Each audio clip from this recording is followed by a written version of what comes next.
Neshama, nous avons vu la dernière fois que l'idolâtrie est apparue à partir de l'époque d'Enoch, l'arrière-petit-fils de Adam Arishon.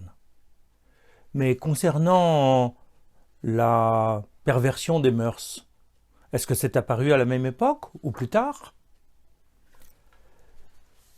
Ta question est juste, Ego.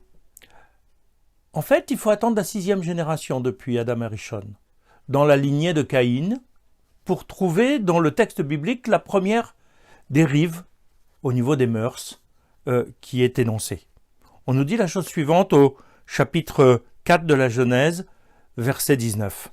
« Les mères prirent pour lui 2 femmes. Le nom de la première était Ada, et le nom de la seconde était Tsila. » Rashi nous explique de quoi il s'agit. Telles étaient les mœurs de la génération du déluge. Une femme pour fructifier et multiplier les enfants, et l'autre pour la cohabitation. À celle qui était destinée à la cohabitation, on lui faisait boire la coupe de la stérilité, et on la parait comme une mariée, et on lui servait des mets délicats. Alors que sa compagne, destinée à fructifier et multiplier les enfants, était humiliée et endeuillée comme une veuve. Ada, c'est celle qui est destinée à fructifier et multiplier les enfants. Elle est nommée ainsi parce qu'elle était méprisée par lui et tenue à l'écart de lui. Ada signifie en araméen « tenue à l'écart ». Tsila était celle destinée à la cohabitation, nommée ainsi parce qu'elle demeure toujours à l'ombre de son mari. Ce sont là les termes de la Haggadah dans Bereshit Rabbah, chapitre 23, paragraphe 2. L'attitude de l'émère va s'amplifier, va se généraliser, jusqu'au moment du déluge, où Akadosh Baruch Hu est obligé de constater que la terre s'était corrompue devant Dieu et elle s'était remplie de violence. Dieu considéra que la terre était corrompue, toute créature ayant perverti sa voie sur la terre, au chapitre 6, versets 11 et 12. Et Rashi commente, elle s'était corrompue dans le sens de l'immoralité et de l'idolâtrie, selon la Gemara Sanhédrin. Car toute créature ayant perverti sa voie, même le bétail, les animaux sauvages et les oiseaux s'accouplaient à ceux qui n'étaient pas de leur propre espèce. Donc on voit un dérèglement généralisé, aussi bien chez les humains que chez les animaux, du point de vue des mœurs.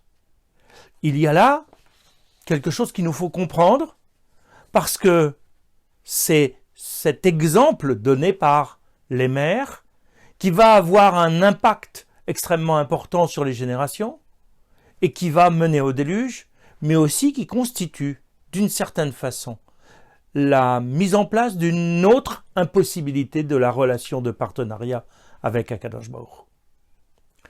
Neshama, explique-toi, qu'est-ce que ça veut dire? C'est un problème de mœurs. Quel rapport avec Dieu? Ce que tu dois comprendre, c'est que depuis le moment de la création, Akadosh Baruch Hu a créé un modèle relationnel.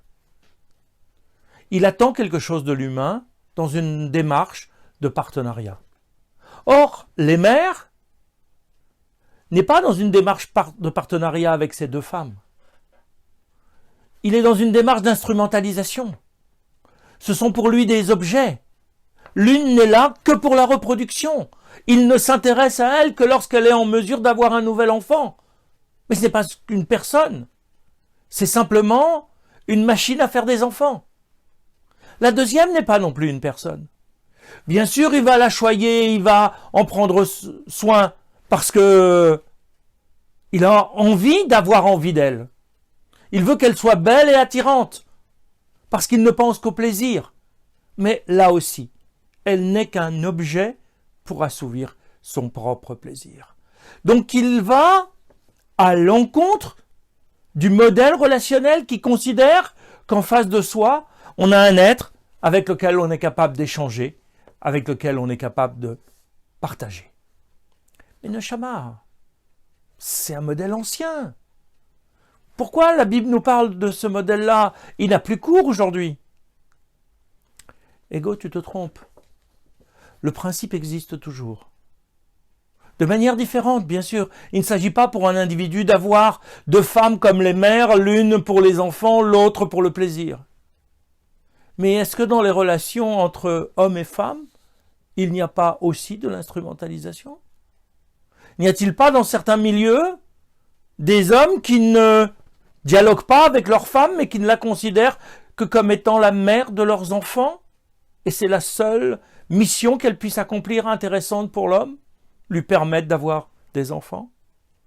Et dans d'autres milieux, est-ce qu'on ne rencontre pas également des femmes qui aujourd'hui, au XXIe siècle, ne veulent pas avoir d'enfants de peur d'être transformées par les grossesses et de devenir moins attirantes vis-à-vis de leur mari?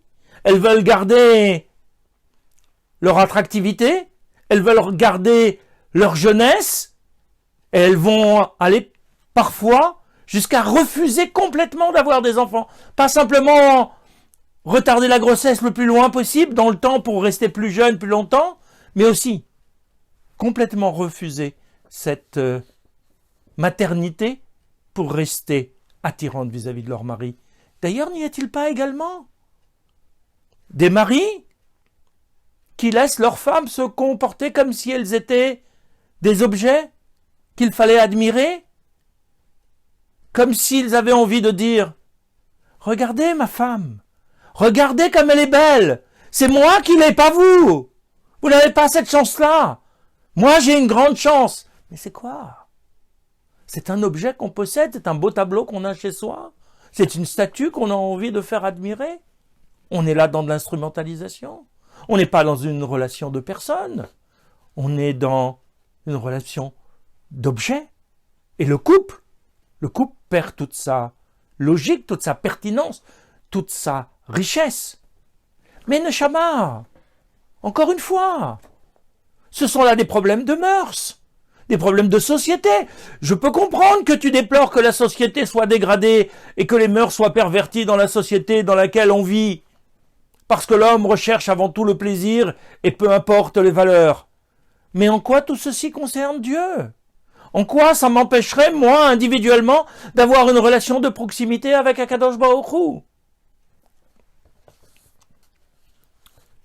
Ce qu'il faut retenir, Ego, c'est que depuis l'instant de la création, Akadosh Baruch Hu a voulu avoir un partenariat, un échange avec sa créature humaine, mais humaine à part entière.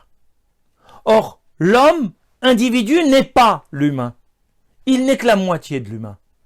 Depuis le départ, Akadosh Baruch Hu crée un être double, Zachar et Nekeva, masculin et féminin à la fois. Dans un premier temps, comme l'explique le Midrash, avec deux faces, dos à dos, puis ensuite séparés par Dieu et mis en face à face pour qu'il y ait une relation. Parce que c'est dans cette relation, dans cette retrouvaille de l'autre moitié de nous-mêmes, que peut vraiment se développer la valeur humaine. L'humain, c'est le couple. C'est pas l'un sans l'autre. C'est l'un avec l'autre dans une union de personne à personne. Si je ne suis pas en mesure d'instaurer cette relation interpersonnelle avec l'être que j'aime le plus proche, fait de chair et de sang comme moi, avec un corps, avec une âme comme moi, alors comment je vais pouvoir entretenir une vraie relation avec Akadosh Baruch Hu, qui est un être sans corps, sans visage, sans visibilité, qui est une grande abstraction pour moi, que je ne suis même pas capable de concevoir. Comment je vais être en relation avec quelque chose qui m'échappe, alors qu'avec quelque chose de proche, je ne suis même pas capable d'être en relation, parce que je ne considère pas l'autre qui est face à moi. L'autre que je dis aimer, l'autre qui est ma femme, mon mari, ça vaut dans les deux sens. Parce que le non-respect de l'être de l'autre fonctionne dans les deux sens. On parle de les mères et de ses femmes, donc on reste dans cette vision masculine du monde. Mais la femme pourrait dire la même chose. Comme la Gemara le dit, une femme qui n'est pas marié, qui n'est pas avec un homme, dans le cadre du mariage, n'est pas une femme. Comme l'homme, qui lorsqu'il n'est pas marié, qu'il n'est pas en relation interpersonnelle avec une femme, n'est pas totalement un homme. Akadosh Baruch Hu veut retrouver cette entité originelle de l'être à double dimension, pas dos à dos, face à face, pour essayer de retrouver une relation humaine. D'ailleurs, lorsque Akadosh Baruch Hu veut montrer l'importance de cette relation de face à face, que fait-il?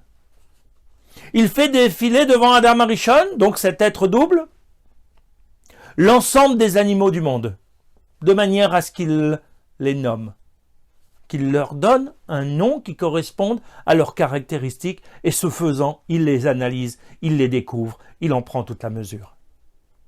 Et qu'est-ce qu'on constate? C'est quoi la conclusion? L'homme n'a pas trouvé d'être suffisamment proche pour qu'il puisse être un partenaire.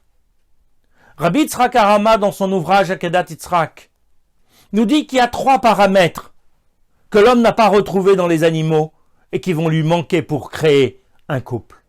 Ces paramètres sont les suivants. Il n'a pas trouvé chez les animaux de proximité intellectuelle qui lui permettent d'exprimer pleinement sa personnalité. Vis-à-vis des animaux, il est une autre espèce. Il est un humain, comme un cheval peut être d'une autre espèce vis-à-vis d'une grenouille. On n'est pas dans le même monde, donc la personnalité de chaque individu ne peut pas être mise en avant.